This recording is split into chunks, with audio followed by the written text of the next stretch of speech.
xilli dagaalka bariga dhexe uu galay maalintii toddobaad dhinacyaduna ay soo adeegsanayaan awoodoodii ugu dambeysay Mareykanku uu sheeganayo guulo waaweyn inuu ka gaaray Iran dhinaca Iran ay sheegeen in sheegashada Mareykanka aysan waxba ka jirin sidoo kalena hadda iyo kow ay soo bandhigi doonaan hub casri ah oo horay caalamku uusan u arkin dhinaca kalena ay weli wadaan weerarada ka dhanka ah ciidamada Mareykanka ee ku sugan bariga dhexe dawladda Ruushka ayaa markii ugu horeysay ka hadashay xaaladda bariga dhexe madaxweyne ku-xigeenkii hore ee Ruushka haddana ah ku-xigeenka Putin ee dhinaca golaha ammaanka ee Ruushka ayaa qoraal ku baahiyay bartiisa X-ka uu kula hadlayo dalalka Carbeed dhinaca kalena uu soo jeedinayo in Mareykanku uusan lahayn saaxiibtinimo dhinaca kalena uusan u haynin wax difaaca Dmitry Medvedev oo qoraal ku daawacay bartiisa X-kana waxa uu yiri waxay u ogolaadeen Mareykanka inuu saldhigyo military ka samaysto dhulkooda iyagoo u malaynaya in saldhigyadaasi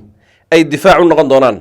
laakiin taasi run ma aha Mareykanku waxa uu ka faa'iideystaa oo kaliya saldhigyadaas wuxuuna si gaar ah u difaacdaa hal dal oo kaliya sidaa darteed si wanaagsan uga fiirsada in aad dhab ahaan u baahan tihiin saldhigyada Mareykanka maxaa yeelay ma aha difaac buuxa mararka qaarna waxay isu bedeli karaan khatar ayuu yiri ku-xigeenka Putin ee golaha amniga ee Ruushka oo ka hadlayay xaaladda ka taagan bariga dhexe arrintan ayaa imanaysa xilli warbaahinta The Financial Times ay baahisay in dalalka Carabta ay ka fiirsanayaan heshiisyadii military difaac amni iyo saldhigyada Mareykanka uu ku leeyahay bariga dhexe dhinaca kalena dhaqaalahooda yaala Mareykanka ay il gaar ah ku eegi doonaan lagana yaabo in ay ka noqdaan heshiisyadaasi maadaama hadda xaaladu ay ku sixun tahay sidoo kale hadalkan ayaa imaanaya xilli maalmihii u dambeeyay dawladda Iran ay sheegaysay in dhacdooyin fara badan iyo weerarro ka dhacay bariga dhexe sidoo kalena lagu beegsaday halbowlayaasha dhaqaalaha aysan Iran ka dambaynin bal ee weeraradaasi ay fulisay dawladda Israel Iran sidoo kale waxa ay sheegtay